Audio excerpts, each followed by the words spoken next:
UN SDGs 목표에서는 이제 대중들의 정보 접근성을 향상시켜야 된다라는 이제 목표가 있는데 한국에서도 역시 KSDGs 세부 목표를 통해서 포용적이며 사회 각계 계층의 시민 참여가 높은 의사결정을 보장하고 정보에 대한 대중의 접근성을 향상시킨다라는 목표를 가지고 있습니다. 그런데 대중의 정보 접근성을 향상시킨다고 했을 때 그걸 어떻게 평가할 것이냐? 그 평가 지표로는 대국민 정보공개 청구 수 및 응답률을 두고 있는데요. 이제 한국에 이제 정보공개 제도가 있는데 이 정보공개 제도가 얼마나 잘 활용되고 있는지를 이제 평가 지표로 보겠다라는 뜻이라고 할 수 있겠습니다. 한국에서는 이제 1998년부터 정보공개 제도가 본격적으로 시행됐는데요. 이제 한 22년 정도, 23년 정도 시행이 됐다고 볼 수 있겠습니다. 그 동안 여기 이제 그래프를 보시면은 정보공개 청구 건수가 굉장히 많이 늘어난 걸 확인할 수 있습니다. 2000년부터 2019년까지 이제 그 차트를 보시면은 2000년에는 5만여 건에 불과했던 게 이제 2019년에는 이제 84만 건에 이르기까지 엄청난 양적 성장을 이뤘다는 걸 확인할 수 있습니다.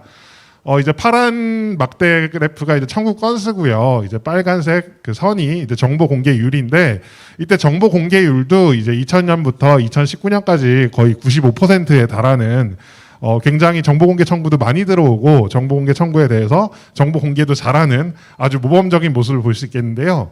한국에서 이렇게 정보 공개율이 굉장히 높아지고 정보 공개 청구가 되게 높아지게 된 것은 한국이 이제 다른 나라에 비해서 굉장히 전자정부화가 잘 됐기 때문입니다. 이를테면 이제 이웃 나라인 일본인 경우 정보 공개 제도 자체의 역사는 한국보다 오래됐지만은 이게 정보 공개 청구를 디지털화, 온라인을 통해서 정보 공개 청구를 받은 지는 불과 한 2, 3년 정도밖에 안 됐습니다. 하지만 한국에서는 2000년대 중반부터 벌써 이제 15년 넘게 이렇게 온라인을 통한 정보 공개 청구가 가능해졌기 때문에 시민들이 정보 공개 청구를 한 횟수가 굉장히 많이 늘어난 것이죠. 이런 점을 봤을 때 한국에서 정보 공개 제도는 적어도 양적으로는 굉장히 잘 되고 있다, 잘 돌아가고 있다라고 판단할 수 있겠는데요. 하지만 좀 살펴봐야 될 내용이 이제 정보 공개율에 대한 부분이 있는데 아까 이제 정보 공개율이 95% 이상 정보를 공개하고 있다라고 이제 살펴봤는데 사실 이 행정안전부에서 정보 공개율을 계산할 때는 정보 공개 청구에 대해서 모든 정보를 전부 공개하는 것과 부분 공개하는 것을 포함하고 있습니다. 따라서 부분 공개라고 하면은 정보 공개 청구가 들어온 내용 중에서 일부 내용을 비공개하고 공개할 수 있는 내용만 공개하겠다라는 것인데 사실 따지고 봤을 때는 내가 원하는 정보들을 부분 공개, 비공개해서 일부만 공개하면은 그건 제대로 된 정보 공개라고 볼 수 없겠죠.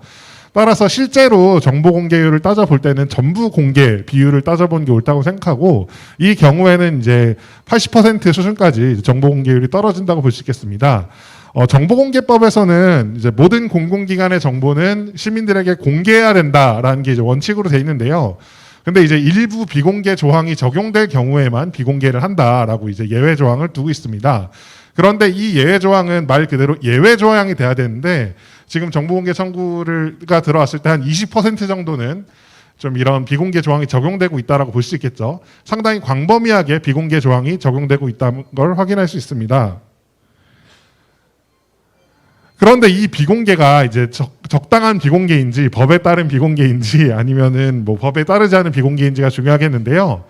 이를테면 이제 이의 신청이라는 절차가 있습니다. 이제 정보공개 청구가 들어왔을 경우에 공공기관에서 이를 비공개하면은 여기에 대해서 이제 불복 절차를 통해서 이제 이의 신청을 해서 또다시 이제 절차를 밟아서 이 비공개가 적합한지 부적합한지 판단하는 절차인데요. 이의 신청에 대한 인용 건수를 보시면은 인용 건수가 높아질수록 정보 공개 비공개가 이제 부적합했다라는 얘기죠. 일선 담당자들이 정보 공개 청구에 대해서 제대로 검토하고 판단하지 않고 그냥 비공개해버렸다는 얘기인데요. 이런 인용 횟수도 이제 이의 신청의 3분의 1 정도를 차지할 정도로 점차 늘어나고 있는데 이는 담당 공무원들이 정보 공개 청구에 대해서 일단 비공개하고 보는 관행이 여전히 있다라는 말이라고 할 수 있겠습니다. 정보 공개가 양적으로 많이 확대가 됐지만 일단 정보공개법에서 정보공개 의무를 어겼을 경우 공무원에 대해 제재하는 조항이 부재하다는 의미인데요. 이제 그 정보공개 청구를 했을 경우 공무원들이 자의적으로 처리를 해도 이걸 막을 수 없다라는 얘기죠. 의미는 이제 대중의 알 권리가 훼손이 되고 시민들의 청구권이 훼손이 됨을 알 수 있는데 따라서 이제 그 정보공개법에서 지금 공무원들이 정보공개 청구를 제대로 처리하지 않았을 경우 징계를 한다거나 여기에 대해서 처벌을 하는 등의 어떤 제도 변화가 좀 필요하다고 볼 수 있겠습니다. 네, 여기까지 진행하도록 하겠습니다.